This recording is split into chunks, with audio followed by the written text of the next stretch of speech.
Hello friends, good morning. आज इस video के माध्यम से हम पढ़ेंगे संधि। संधि क्या होती है, संधि के कितने भेद होते हैं, यह हम इस वीडियो के माध्यम से आपको बताएंगे। लेकिन उसके पहले आप अगर हमारे वीडियो के साथ, हमारे इस चैनल के साथ नए जुड़े हैं तो चैनल को हमारे सब्सक्राइब करिए और सामने दिए गए बेल आइकन को प्रेस कर दीजिए, जिससे हमारे सभी वीडियो आपको आपके YouTube पर उपलब्ध हो सकें। ठीक है, तो और यदि आप पहले से जुड़े हुए हैं हमारे चैनल से तो इसमें पढ़ाए जा रहे विषयों को आप अपने मित्रों में शेयर करिए, जिससे ज़्यादा से ज़्यादा, अधिक से अधिक लोग शिक्षा का ज्ञान प्राप्त कर सकें। चलिए आज देखते हैं संधि। संधि क्या होती है? संधि का मतलब होता है मेल। संधि का मतलब शाब्दिक अर्थ क्या होता है? मेल।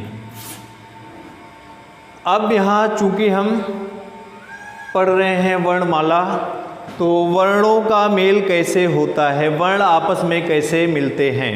ठीक है, वर्ण आपस में कैसे मिलते हैं, वर्णों के मिलने का नियम क्या है, वो हमको कौन बताता है? संधि बताती है। वो हम संधि में सीखते हैं कि अगर हमको दो वर्ण आपस में मिलाने हो तो हम उसमें मेल कैसे कराएंगे, संधि कैसे कराएंगे। तो इसमें दो चीज़ें होती हैं, एक होता है वर्णों का मेल, एक होता है वर्णों का मेल। वर्णों का मेल और एक होता है वर्णों का अलग होना। अलग होना, ठीक। वर्णों का मेल और वर्णों का अलग होना। यदि हमको वर्णों को आपस में मिलाना हो तो हम कैसे मिलाएंगे, यह हमको संधि बताती है। या कुछ वर्ण आपस में मिले हुए हैं, हम उसको अलग कैसे करेंगे, यह हमको संधि बताती है। ठीक है, वर्ण कैसे मिलेंगे या वर्ण जो मिले हुए हैं कैसे अलग होंगे, यह हमको कौन बताएगा? संधि बताती है। संधि से पता चलता है कि हम वर्णों को मिलाएंगे कैसे या मिले हुए वर्णों को अलग कैसे करेंगे। ठीक, तो आइए देखते हैं हम संधि की डिफिनीशन क्या है। दो समीपवर्ती वर्णों के परस्पर मेल से, दो समीपवर्ती वर्णों के परस्पर मेल से जो विकार उत्पन्न होता है, जो उसमें विकार पैदा होता है, बदलाव पैदा होता है, उसी को हम संधि कहते हैं। संधि किसे कहते हैं? दो वर्णों के परस्पर मेल से जो विकार पैदा होता है उसी को संधि कहते हैं। जैसे है विद्या, धन, आलय। आलय बराबर हम दोनों को मिलाए तो यह एक चीज़ और ध्यान देने वाली बात है कि संधि में शब्द नहीं जुड़ते हैं, वर्ण जुड़ता है। तो वर्ण यह दोनों परस्पर पास हैं, इनके मिलने से जो विकार हो रहा है वही संधि कहलाएगा। जैसे दोनों मिलेंगे क्या हो जाएगा? विद्यालय, विद्यालय हो गया। ठीक, तो इसी को कहते हैं संधि। दो शब्द अलग अलग थे, उनमें दो वर्ण पास पास आए और वो आपस में मिले, इनके मिलने से जो विकार हुआ, जो इसमें बदलाव हुआ, वही संधि है। ठीक, तो हमको पता हो गया कि संधि क्या है। और अब यहाँ देखिए, जैसे विद्यालय मान लीजिए पहले से दिया गया है, विद्यालय, विद्यालय पहले से दिया गया है। अब कह रहा है कि इसमें जो अभी आपने मेल कराया है उसको अलग अलग कीजिए, अलग अलग कीजिए। तो हम कैसे अलग करेंगे? हो जाएगा विद्या, धन, आलय। विद्या, धन, आलय अलग अलग हो गया। अब पहले जो हम मिलाए उसको संधि करना कहे, लेकिन जब यह अलग अलग हम किए तो इसको कहेंगे संधि विच्छेद करना। क्या कहेंगे इसको? संधि विच्छेद करना। पहले विद्या धन आलय दोनों को मिला के उसमें संधि कराए, जो विकार हुआ वो विद्यालय बन गया, तो विद्यालय संधि हो गई। लेकिन यह जो है अब विद्यालय को हम पुनः उसके रूप में करेंगे तो यह कहेंगे, इसको क्या कहेंगे? संधि विच्छेद करना, संधि विच्छेद करना। अब यहाँ संधि में ध्यान देने वाली एक चीज़ यह है कि संधि जो है वह वर्णों में होती है, शब्दों में नहीं होती है। वर्णों में होती है, शब्दों में नहीं होती। जैसे विद्या था, विद्या धन आलय, विद्या धन आलय। अब इसमें हमको संधि करानी है, ठीक है। तो हम कंफ्यूज हो गए कि विद्या को पूरा मिलाए, आलय को पूरा मिलाए, या यह मिलाए, विद्या भी मिलाए, यह मिलाए, कैसे करें?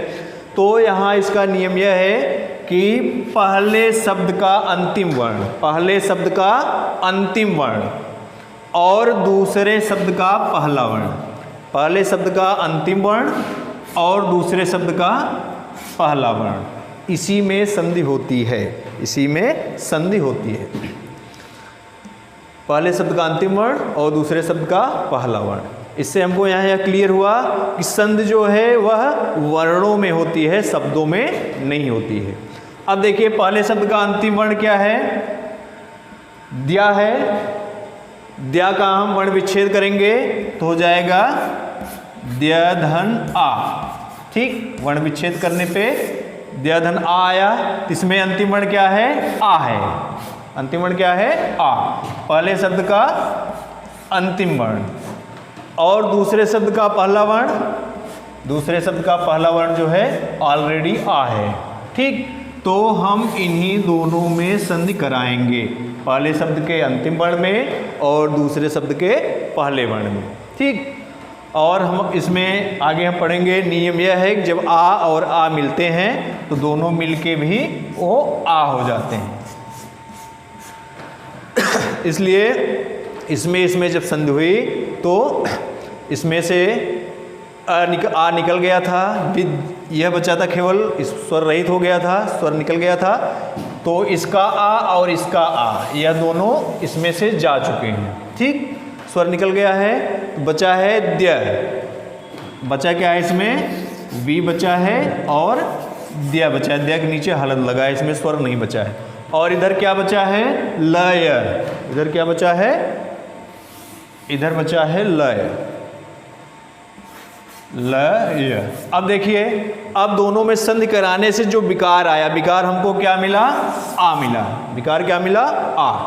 तो आ इसमें हम ऐड कर देंगे पहले वाले में, ठीक है। द्य है, द्य में हम आ जोड़ देंगे।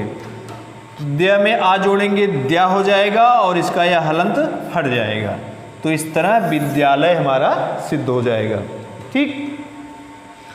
तो इतना आपको पता हो गया संधि क्या है और संधि विच्छेद क्या है, संधि वर्णों में होती है कि शब्दों में होती है, संधि किन वर्णों में होती है यह आप जान चुके हैं। आइए हम आगे देखते हैं संधि के भेद। संधि के भेद। संधि के भेद। संधि के कितने भेद होते हैं? संधि के 3 भेद होते हैं। कौन कौन से होते हैं? एक होता है स्वर संधि, स्वर संधि। दूसरा भेद होता है इसका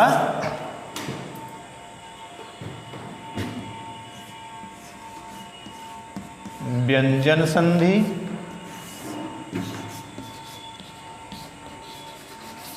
व्यंजन संधि। और तीसरा भेद है इसका, तीसरा भेद है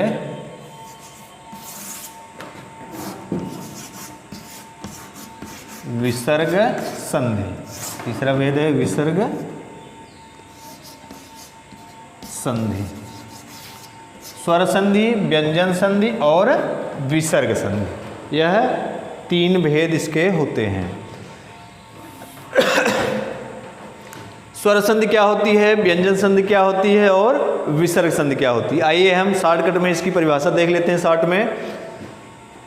स्वर संधि जब स्वरों में संधि होती है, इससे जाहिर है जब स्वर आपस में मिलते हैं या स्वरों में संधि होती है तो उसको कहते हैं स्वर संधि। व्यंजन संधि जब व्यंजन के साथ स्वर या व्यंजन मिलता है, जब व्यंजन के साथ स्वर या व्यंजन मिलता है तो उसको कहते हैं व्यंजन संधि।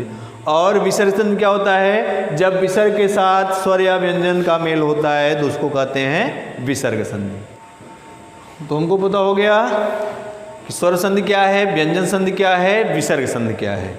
तो आज हम देख रहे हैं स्वर संधि, जो कि बहुत ही इम्पॉर्टेंट संधि है। संधि में सबसे ज़्यादा इम्पॉर्टेंट है स्वर संधि। तो स्वर संधि हम देखेंगे तो स्वर संधि हमको पता चला कि जब दो स्वर आपस में मिलते हैं तो वहाँ पे स्वर संधि होती है। जैसे हमारा एग्जाम्पल था विद्याधन आलय था, विद्याधन आलय। अभी हम बताए एग्जाम्पल, पहले विद्या में आ था और आलय में भी आ है, तो यहाँ आ स्वर है, यहाँ भी आ स्वर है, दोनों आ स्वर मिले हुए हैं, इसलिए यह पता चल गया हमको कि यह स्वर संधि है। ठीक, तो आइए आगे देखते हैं स्वर संधि के भेद। अब देखिए, अभी तक हमने देखा संधि के भेद, आइए इसमें हम जोड़ देते हैं स्वर संधि के भेद।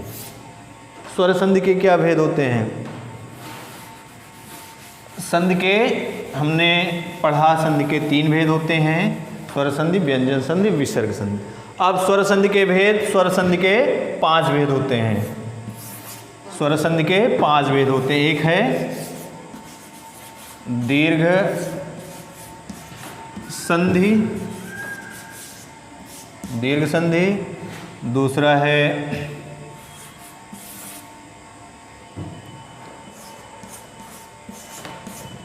गुण संधि। तीसरा है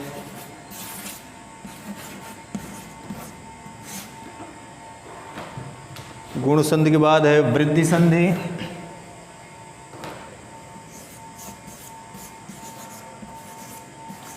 वृद्धि संधि। चौथा है यण संधि। पांचवा है अयादि संधि। ठीक, तो स्वर संधि के भेद। स्वर संधि में 5 भेद होते हैं। दीर्घ स्वर संधि, गुण स्वर संधि, वृद्धि स्वर संधि, यण स्वर संधि और अयादि स्वर संधि। यह स्वर संधि के 5 भेद होते हैं। अब आइए हम क्रम से आपको इनके एक एक भेदों को विस्तार से बताएंगे, कैसे हमको पता चलेगा दीर्घ संधि है। यदि दीर्घ संधि है, हमको संधि करना है तो उसके लिए क्या क्या नियम हैं, कैसे कैसे उसमें संधि करेंगे। तो आइए एक एक करके हम देखते हैं।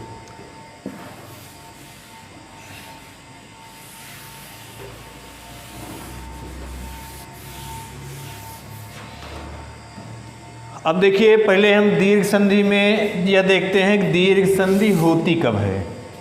पिछले वीडियो में हमने बताया था ह्रस्व क्या होता है और दीर्घ क्या होता है। तो जब ह्रस्व या दीर्घ अ, ई, उ, री के बाद कोई समान स्वर आता है, कोई समान स्वर। इसकी डिफिनीशन है, जब ह्रस्व या दीर्घ अ, ई, उ, री, ह्रस्व या दीर्घ अ, ई, उ, री। अ चाहे छोटा हो चाहे बड़ा हो, ई चाहे छोटी हो चाहे बड़ी हो, ऊ चाहे छोटा हो चाहे बड़ा हो, इसके बाद कोई समान स्वर आता है। इसका मतलब क्या हुआ, जैसे स्टार्टिंग में अ या आ आया है तो उसका मेल मतलब उसके बाद अ या आ आना जरूरी होता है। ठीक है, शुरू में ई या ई आई है तो बाद में उसके साथ ई या ई होना ही जरूरी है, तभी दीर्घ संधि होगी। ठीक है, जब ह्रस्व या दीर्घ ई उ री के बाद कोई समान स्वर आए तो वहाँ पे दीर्घ संधि होती है।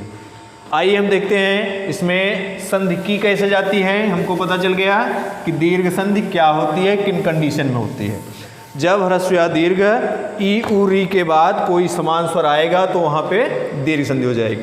जैसे हमने एग्जाम्पल देखा था विद्यालय, विद्यालय हमारा एग्जाम्पल था, विद्यालय हो गया। अब देखिए एक नया एग्जाम्पल बताते हैं, हिम धन आलय।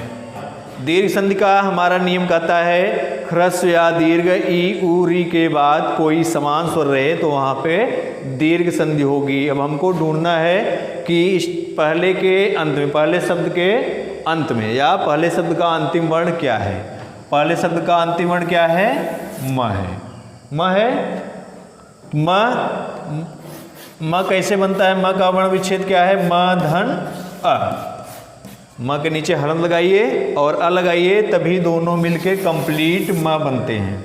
ठीक है, इसमें भी यहाँ भी म लिखा है, इसका मतलब इसमें भी म और अ मिले हुए हैं। तो नियम नियम हमारा यह कहता है पहले शब्द का अंतिम वर्ण, अंतिम वर्ण क्या है, पहले शब्द का अ है।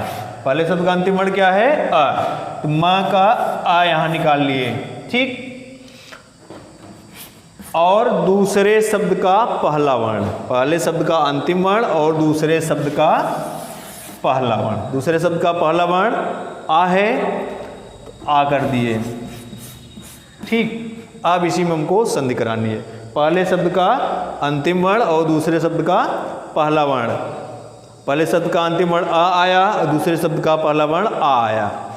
तो नियम हमारा कहता है जब ह्रस्व या दीर्घ ई उ री के बाद कोई समान स्वर आया हो तो वहाँ पे दीर्घ संधि होती है। ठीक, अब देखिए आ या आ आया है और इसके बाद कोई समान स्वर आया है ना, तो इसलिए यहाँ पे क्या होगी, दीर्घ संधि हो जाएगी। यह लिखना नहीं होता है, यह आपके समझने के लिए केवल है। तो अब हमको पता चल गया कि यह दीर्घ संधि है। तो दीर्घ संधि कैसे होगी, अ धन आ बराबर आ।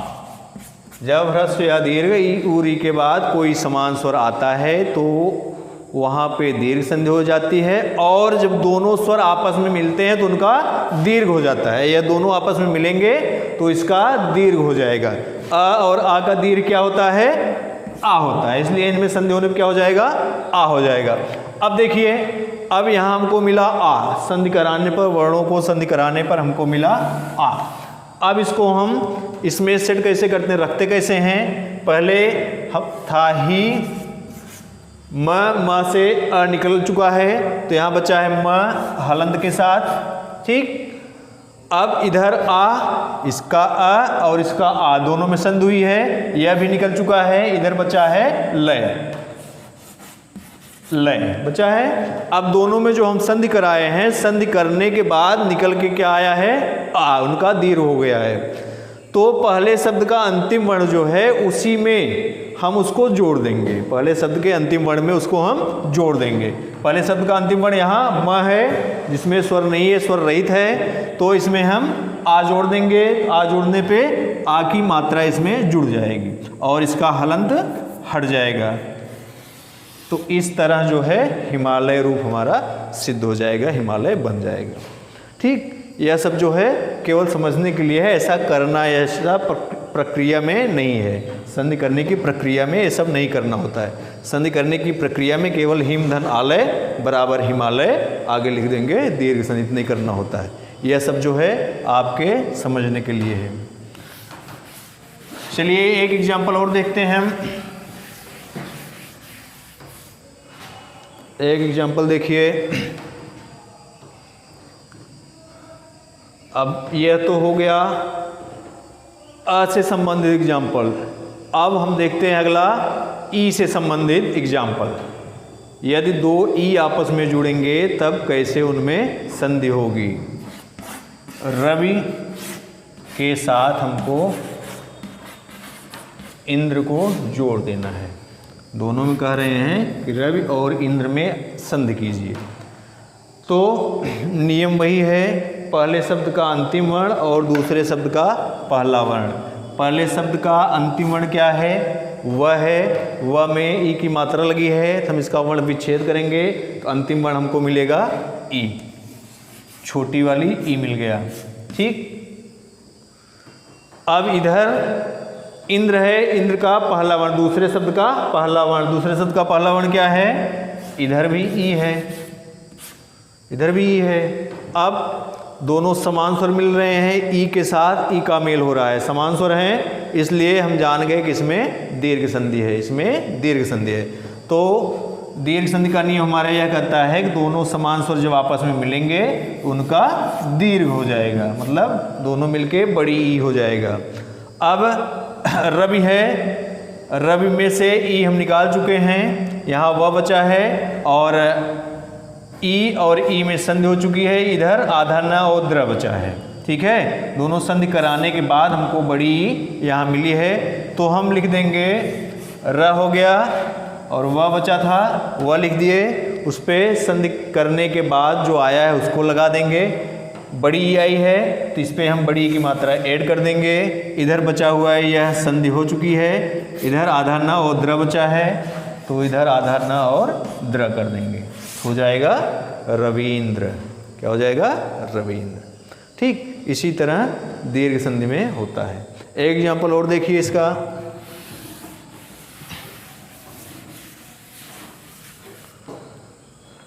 अब देखिए, एक है लघु धन ऊर्मी, लघुधन ऊर्मी, वही प्रक्रिया यहाँ भी, इसमें छोटा ऊ है और इसमें बड़ा ऊ है, दोनों मिल जाएंगे तो दोनों का बड़ा ऊ हो जाएगा और दोनों मिलके बना लेंगे लघूर्मी। ठीक, चलिए आज के वीडियो में इतना ही, बाकी और बताएंगे तो वीडियो बहुत लंबा हो जाएगा। बाकी चीज़ें, बाकी संधियाँ, गुण संधि, वृद्धि संधि, यण संधि, अयाद संधि, इसको हम देखेंगे अगले वीडियो में। तब तक आप आज जो बताया गया है इसको वीडियो को ध्यान से देखिए, रिवाइज करिए, जहाँ भी न समझ में आए कमेंट के माध्यम से हमको पूछिए, आपको हम आपके प्रश्नों का यथोचित जवाब देंगे कमेंट के माध्यम से। ठीक है मित्रों, फिर मिलते हैं अगले वीडियो में। धन्यवाद।